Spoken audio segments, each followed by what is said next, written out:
Hey guys, just going to take a quick minute to go over our central line and PICC dressing kits and our port access dressing kits.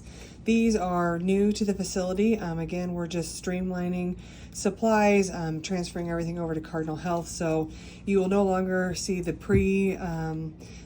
handmade kits that used to come to us. They are phasing those out, and you'll start to see the packaged kits. You'll see right on the front, it says central line or PICC dressing kit. Your other one for your port says port access kit. So these will come pre-packaged. They should have a sterile flush with them. You can see here there's a flush. There was a manufacturing error, and so there is some kinks that they're working out with the sterile flush, but just be mindful that you do need a sterile flush in order to take care of your lines. So we're going to talk about central lines first. Keep this as brief as possible. In the kit you have, the supplies that is available. It gives you some step-by-step guides on how to do the central line dressing changes. There is no change to the way we're going to manage our central lines. There's just a change to the packaging. But when you open the central lines, you're going to have a sterile package that says application and a sterile package that says removal. So depending on the step that you're doing first, you will pick the right packaging. Let's just say that we are starting central lines because that's more likely going to be what we're dealing with. So you're going to grab your application package, flip that over, and you're going to make sure that your last fold is towards you. So we unfold here. You do need a sterile space. Fold away, and then you can open up your kit. Couple takeaways. The sterile gloves for your central line application kit is right here.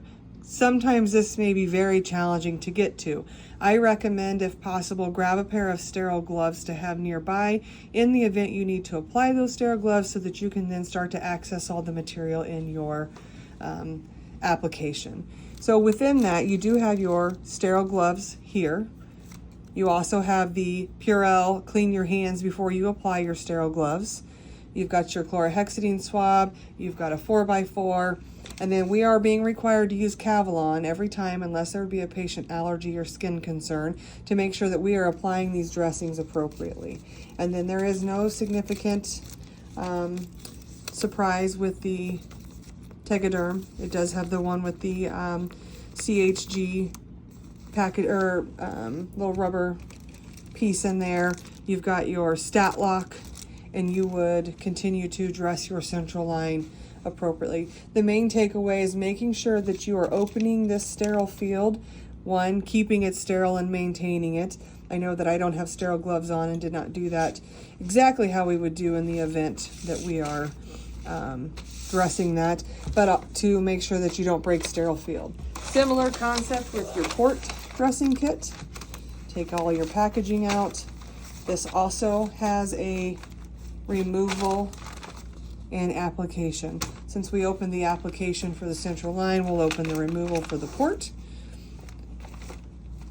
Make sure that you're folding away from you and the last unfold is towards you so you're not leaning over your sterile field to access all of your supplies. This one is missing, or the sterile gloves are over here but still tucked inside.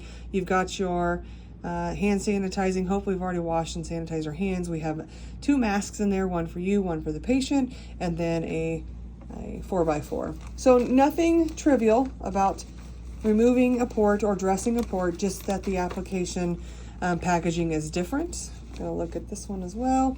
One thing I do want to point out, this might look a little different than what we're used to. This side is located for, in the event we would have a double port, which we do not have down here in our department, not to say we would never, but this side is for the single port. Your line will come out pointing after this has been applied. If you have any questions, if you want to practice, let the education team know. Also got your biohazard patch already in here. The nice thing about these is the kits are already got everything in them. I just recommend being very cautious. You could see it would be really hard to get these sterile gloves out if we did not potentially break sterile field. Again, let us know if you have any questions. Thanks, bye.